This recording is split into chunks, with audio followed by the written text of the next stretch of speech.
그러면 육신상으로 우리의 조상인 아브라함이 무엇을 얻었다고 우리가 말할 수 있겠습니까? 아브라함이 행위로 의롭게 되었더라면 그에게는 자랑할 것이 있을 것입니다. 그러나 하나님 앞에서는 자랑할 것이 없습니다. 성경이 무엇이라고 말합니까? 아브라함이 하나님을 믿으니 하나님께서 그를 의롭다고 여기셨다 하였습니다. 일을 하는 사람에게는 품삯을 은혜로 주는 것으로 치지 않고 당연한 보수로 주는 것으로 생각합니다. 그러나 경건하지 못한 사람을 의롭다고 하시는 분을 믿는 사람은 비록 아무 공로가 없어도 그의 믿음이 의롭다고 인정을 받습니다. 그래서 행한 것이 없어도 하나님께서 의롭다고 여겨주시는 사람이 받을 복을 다윗도 다음과 같이 말하였습니다. 하나님께서 잘못을 용서해 주시고 죄를 덮어주신 사람은 복이 있다. 주님께서 죄 없다고 인정해 주실 사람은 복이 있다. 그러면 이러한 복은 할례를 받은 사람에게만 내리는 것입니까? 그렇지 않으면 할례를 받지 않은 사람에게도 내리는 것입니까? 우리는 앞에서 말하기를 하나님께서 아브라함의 믿음을 의로 여기셨다 하였습니다. 그러면 어떻게 아브라함이 그러한 인정을 받았습니까? 그가 할례를 받은 후에 그렇게 되었습니까? 그렇지 않으면 할례를 받기 전에 그렇게 되었습니까? 그것은 할례를 받은 후에 된 일이 아니라 할례를 받기 전에 된 일입니다. 아브라함이 할례라는 표를 받았는데 그것은 그가 할례를 받지 않은 상태에서 이미 얻은 믿음의 의를 확증하는 것이었습니다. 그래서 그는 할례를 받지 않고도 믿는 모든 사람의 조상이 되었으니 이것은 할례를 받지 않은 사람들도 의롭다는 인정을 받게 하려는 것이었습니다. 또 그는 할례를 받은 사람의 조상이 되기도 하였습니다. 다시 말하면 할례만을 받은 것이 아니라 또한 우리 조상 아브라함이 할례를 받지 않은 상태에서 걸어간 믿음의 발자취를 따라가는 사람들의 조상이 되었습니다. 아멘. 자, 자리에 앉아주십시오.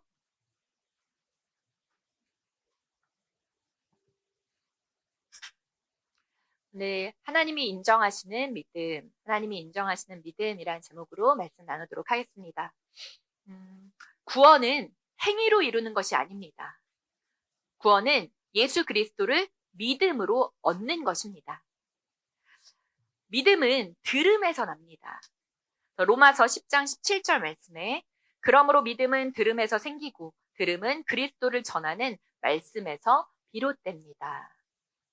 자, 말씀을 듣는 이 시간, 우리의 믿음이 더욱더 굳건해지는 시간이 될 줄을 믿습니다. 자, 듣는 것은 받아들이는 것입니다. 듣는 것은 수용하는 것입니다. 듣는 것은 영접하는 것입니다. 로마서 4장에서 바울은 하나님께서 인정하시는 믿음, 의로 여기시는 믿음, 그 믿음의 사람들을 소개하고 있습니다.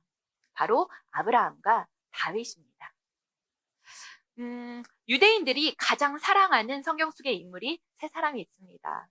아브라함과 모세와 그리고 다윗입니다. 그 중에 믿음의 조상이라 우리가 부르는 아브라함, 그리고 이스라엘의 위대한 왕이었고 또 하나님의 마음에 합한 자이다 했었던 다윗의 믿음을 소개하고 있습니다. 오늘 로마서 4장 3절 말씀 같이 한번 읽겠습니다. 4장 3절 시작.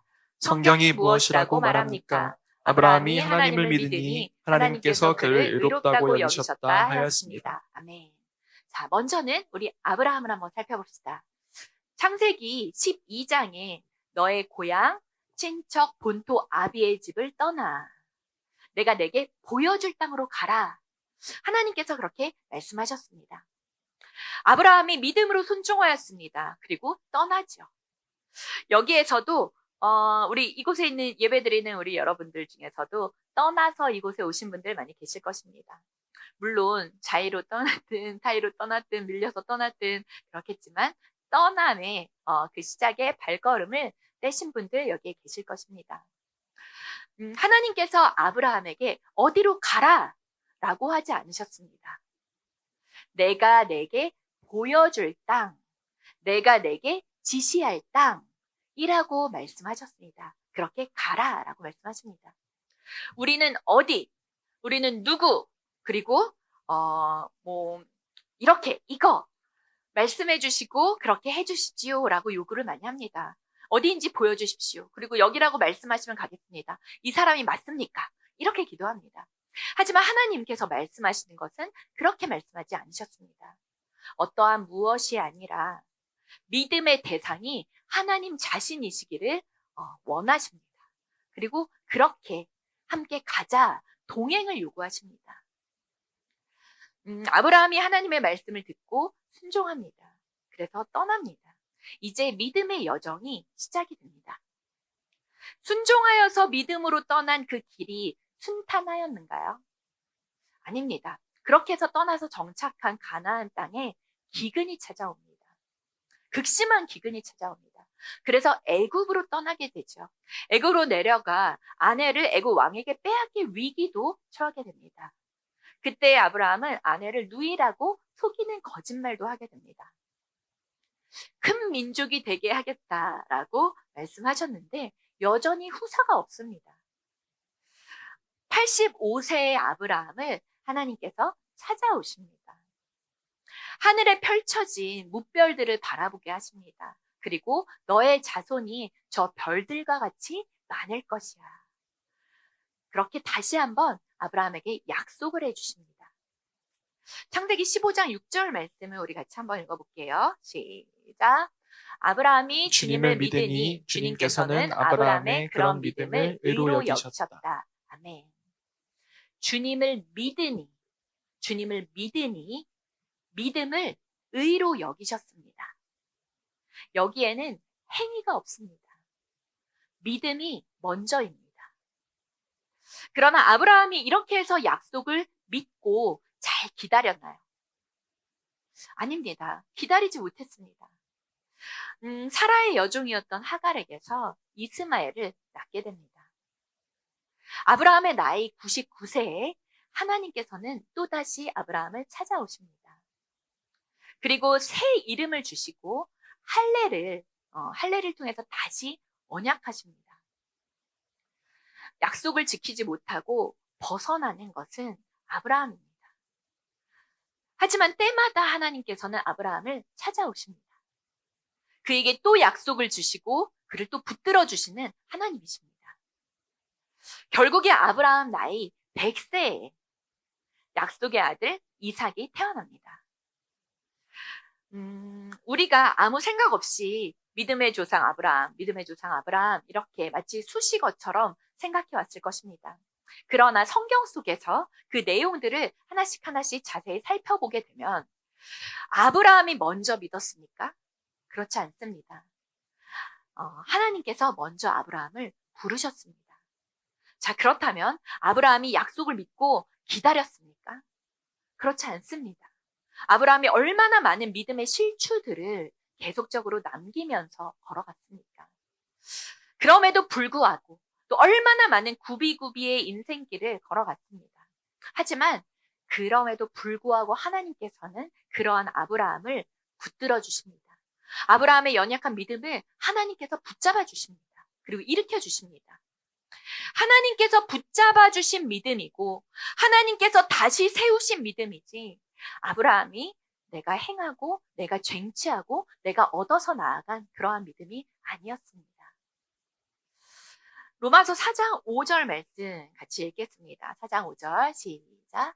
그러나 경건하지 못한 사람을 의롭다고 하시는 분을 믿는 사람은 비록 아무 공로가 없어도 그의 믿음이 의롭다고 인정을 받습니다. 아멘.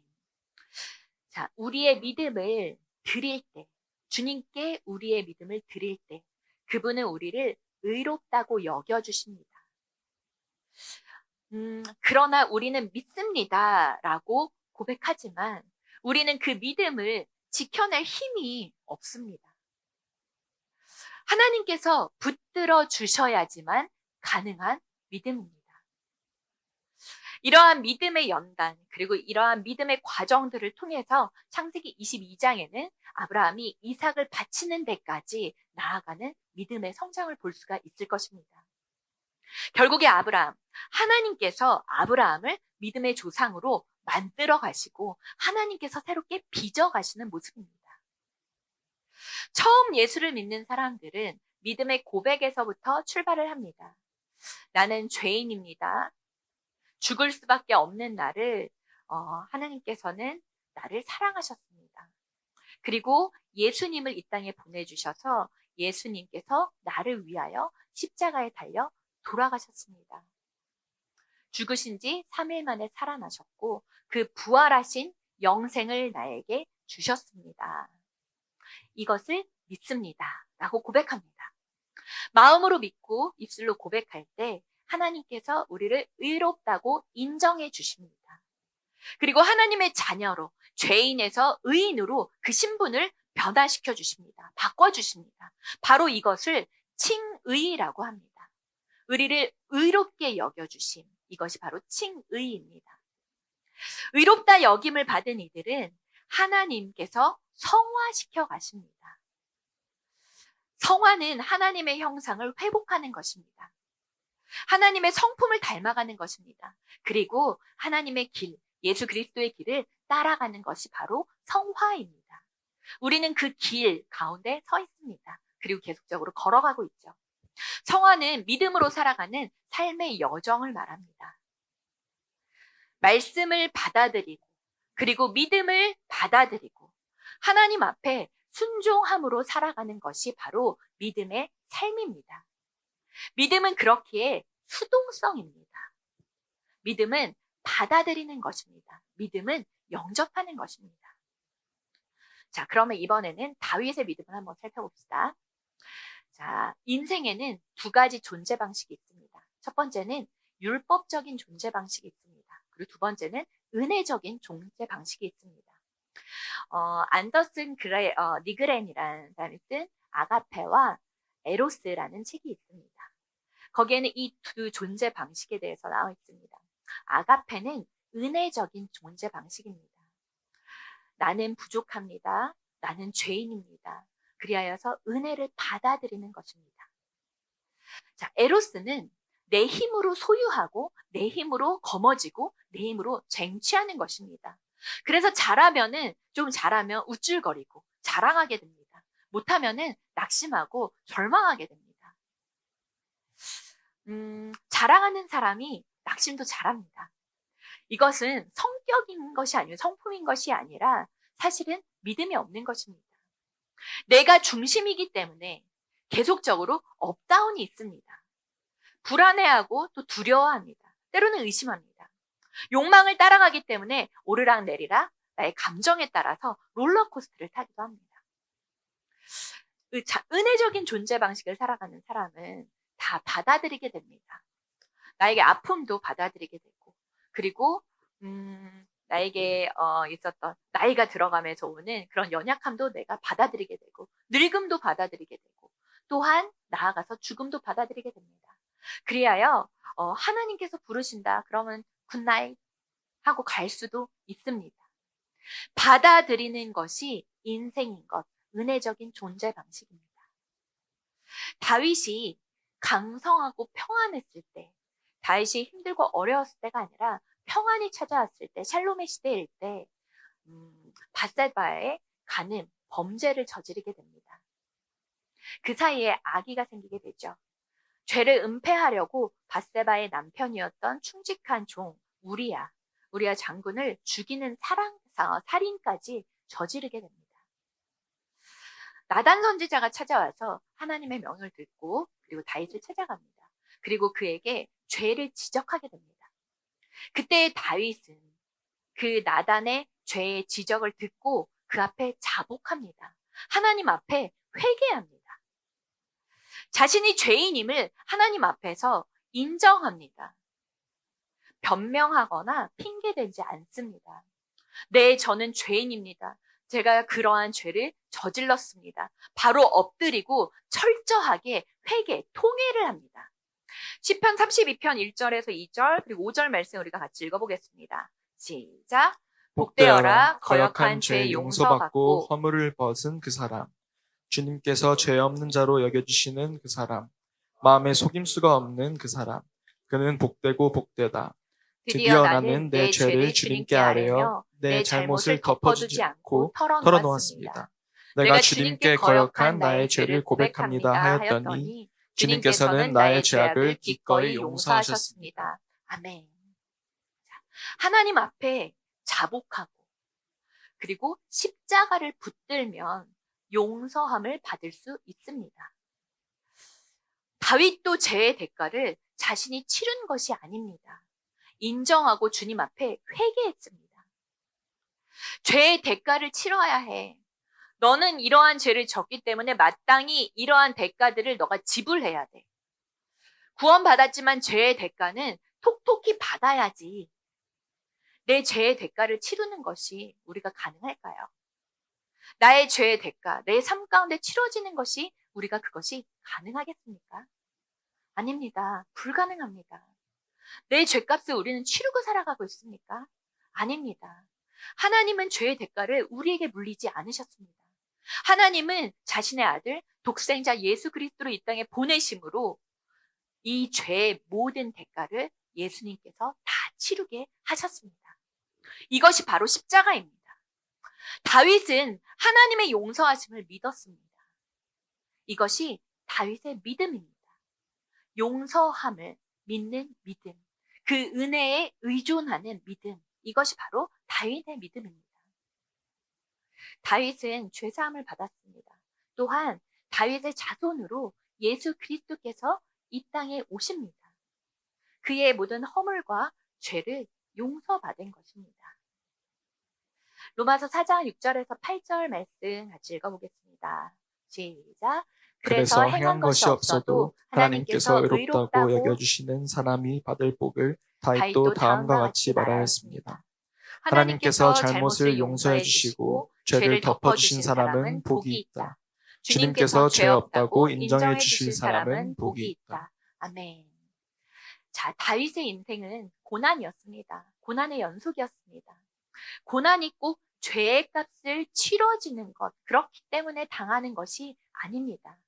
의인의 고난 많이 있습니다. 회개한 다윗이 압살롬에게 쫓겨다니며 그렇게 당했던 고난이 그의 죄의 대가일까요? 아닙니다. 이전에 사울 왕에게 쫓겨다녔던 시간, 그 고난은 13년 이상 더 길고 더 험합니다. 다윗은 실로 늘 굴곡이 있는 고난의 여정이었습니다. 하지만 이 고난들을 통해서 하나님께서는 다윗의 믿음을 더욱더 견고하게 만드십니다. 밧세바 사건 이후에 말년의 다윗은 성전 건축을 준비하게 됩니다. 성전 건축에 필요한 모든 것들을 구비하게 되는 것은 다윗입니다. 물론 짓는 것은 아들 솔로몬이었죠. 제사장들, 레위인들, 그리고 찬양대, 성전 문지기 관리인 등의 모든 성전 봉사자들을 다 세웁니다. 그리고 성전을 지을 준비를 마련합니다. 물론 성전은 아들이 짓게 되지만, 솔로몬이 짓게 되지만, 다윗은 성전을 건축할 수 있는 모든 준비 작업과 모든 예배의 시스템들을 다 마치게 됩니다. 그 일에 쓰임받은 일은 다윗입니다. 다윗의 믿음은 하나님의 은혜를 그리고 하나님의 용서하심을 믿는 믿음이었습니다. 자격이 없는 자에게 주시는 하나님의 은혜, 죄를 고백하는 이에게 베푸시는 하나님의 긍휼하심, 이것을 통해서 다윗은 하나님을 더욱더 신뢰하고 더욱더 의지하며 나아가는 그러한 굳건한 믿음의 사람이 됩니다. 자, 시편 103편 10절에서 13절 다윗의 노래가 있습니다. 그가 무엇이라고 노래하고 있는지 우리 한번 읽어볼까요? 우리 죄를 지은 그대로 갚지 않으시고 우리 잘못을 저지른 그대로 갚지 않으신다. 하늘이 땅에서 높은 같이 주님을 두려워하는 사람에게는 그 사랑도 크시다. 동이 서에서부터 먼 것처럼 우리의 반역을 우리에게서 멀리 치우시며 부모가 자식을 가엾게 여기듯이 주님께서는 주님을 두려워하는 사람을 가엾게 여기신다. 한 구절 더 읽겠습니다. 이사야서 57장 15절 중에 있는 말씀입니다. 시작. 내가 비록 높고 거룩한 곳에 있으나 겸손한 사람과도 함께 있고 잘못을 뉘우치고 회개하는 사람과도 함께 있다. 겸손한 사람과 함께 있으면서 그들에게 용기를 북돋아주고 회개하는 사람과 같이 있으면서 그들의 상한 마음을 아물게 하여 준다. 아멘. 자, 여러분, 자신의 죄와 허물을 숨기지 않고 진정으로 하나님 앞에 고백하고 그리고 회개하면 하나님은 반드시 그 죄를 깨끗이 씻어주시고 다시 한번 새 힘을 허락하여 주십니다. 용기를 주십니다. 그리고 죄로 인해 상한 심령을 주님께서 만져주시고 치유하여 주십니다. 로마서 4장 4절 5절 말씀에 일을 하는 사람에게는 품삯을 은혜로 주는 것으로 지지 않고 당연한 보수로 주는 것을 생각합니다. 그러나 경건하지 못한 사람을 의롭다고 하시는 분을 믿는 사람은 비록 아무 공로가 없어도 그의 믿음이 의롭다고 인정을 받습니다. 아멘. 자, 이 말씀은 마태복음 20장에 나오는 포도원 일꾼들을 우리가 생각해 볼 수가 있습니다. 포도원 주인이 포도원 일꾼들을 부릅니다. 그리고 일꾼들을 고용합니다. 하루의 품삯을 한 데나리온으로 정해줍니다. 그래서 9시에 일꾼들을 포도원으로 들여보냅니다. 근데 12시에도 일꾼들을 포도원으로 들여보냅니다. 3시에도 일꾼들을 포도원으로 들여보냅니다. 5시에 나가봤더니 장터에서 빈둥거리는 사람들이 있어서 5시에도 포도원으로 들여보냅니다. 그리고 저녁 무렵이 되어서 일을 다 마치고 정산을 합니다. 모두 다 한 데나리온씩 나눠줍니다. 하루의 품삯으로 정했던 한 데나리온입니다. 9시부터 일했던 일꾼들도 한 데나리온, 5시부터 일해서 1시간 남짓 일했던 사람들에게도 한 데나리온을 나누어 줍니다. 그러나 이 모든 이들의 품삯을 동일하게 나누어 줬을 때 반응이 어떠합니까? 일찍 온 사람들은 주인에게 투덜거리기 시작합니다. 아니, 나는 9시간, 10시간 넘게 일을 했는데 한 데나리온을 주고 저 사람들은 1시간밖에 일하지 않았는데 왜 똑같이 나눠줍니까? 그때 주인이 말합니다. 당신의 품삯이나 받아가지고 돌아가십시오. 일찍 온 사람이나 늦게 온 사람이나 동일하게 주는 것이 나의 뜻입니다. 우리가 얼마나 은혜를 싫어하는가를 여기에서 볼 수가 있습니다. 우리의 마음을 살펴볼 때도 그러합니다. 나는 쟤보다 좀 나은데요. 나는 쟤보다 사역 더 열심히 하는데요. 나는 얘보다 성경 되게 많이 읽었어요. 그러한 저에게 더 주셔야 되는 거 아닙니까? 더 주지 않는다고 화를 냅니다. 나는 10배나 일했는데 똑같이 왜 한 데나리온만 주시죠? 은혜가 사라지고 나면은 마음속에 정죄와 미움만 남아있게 됩니다. 나는 저 사람보다 나은데 라는 영적인 우월감을 갖게 됩니다. 이것이 바로 자기 공로의식입니다. 하나님께서 주시는 구원의 은혜는 이러합니다. 사람의 공로가 아닙니다. 사람의 행위로부터 나오는 것이 아닙니다. 은혜로 구원을 얻는 것입니다. 내가 덜 죄인이라고 생각할 때부터 은혜는 은혜가 되지 못합니다. 옆 사람과 비교할 때, 그리고 좌우를 쳐다볼 때 그 은혜는 약해집니다. 그 은혜가 사라지게 됩니다. 주인 되시는 하나님만을 우리가 바라볼 때 그때의 은혜가 됩니다. 다윗이 하나님의 긍휼하심을 입은 이유, 다윗이 하나님의 은혜를 전적으로 신뢰했던 이유가 바로 여기에 있습니다. 자기 자신의 죄인됨을 알고 주님 앞에 겸손히 인정합니다. 주님 앞에 엎드립니다. 나 같은 죄인 살리신 주 은혜 놀라와 잃었던 생명 찾았고 광명을 얻었네. 이 은혜와 용서를 경험한 사람들은 그 누구도 용서할 수 있습니다. 은혜를 입은 자들만이, 은혜를 경험한 자들만이 은혜를 나눌 수가 있습니다. 예수 그리스도의 십자가의 은혜, 그 긍휼을 경험한 자는 다른 이에게도 이 은혜와 긍휼을 베풀 수가 있습니다. 하나님 앞에서 우리 모두는 그 은혜를 입은 자들입니다. 정죄와 심판의 선악과가 아니라 하나님 앞에 우리가 설 때 오직 어린 양 대신 예수 그리스도의 십자가의 보혈, 어린 양의 피만이 우리의 죄와 허물을 가려주십니다. 하나님은 나를 구원하신 하나님이시지만 모든 죄인을 구원하시기를 원하시는 하나님이십니다. 하나님은 나뿐만이 아니라 저 사람은 구원받지 못할 것 같아. 저 사람은 안 돼. 저 사람보다 내가 훨씬 의롭지. 라고 생각하는 그 사람 한 사람까지도 모두를 구원하기 원하시는 하나님의 은혜, 하나님은 사랑입니다. 구원은 예수 그리스도 어린 양의 피, 십자가의 복음, 그 복음, 보혈의 능력입니다. 이 복음 안에는 어떠한 정죄함이 없습니다. 다윗의 믿음은 바로 이 하나님의 은혜와 긍휼하심을 전적으로 신뢰하는 그리고 의지하는 믿음입니다. 은혜에 근거한 믿음입니다. 진정한 그리스도인이 되기 위해서는 이 은혜를 우리가 먼저 알아야 합니다. 죄사함의 은혜, 구원받은 그 은혜, 불쌍히 여기시는 하나님의 긍휼을 우리가 먼저 알아야 합니다. 내가 어떠한 은혜를 받은 사람인지, 내가 어떠한 긍휼하심으로 내가 구원받은 자인지를 깊게 깨닫는 것이 우리의 먼저입니다. 자, 이 믿음이 없이는 하나님을 기쁘시게 할 수가 없습니다. 어떠한 행위나 어떠한 우리의 공로로 이루어진 그러한 구원이 아닙니다. 우리가 한 것은 없습니다. 구원은 믿음으로 이루어집니다. 믿는 자들을 의롭다 여기심으로 우리에게 허락하신 구원입니다.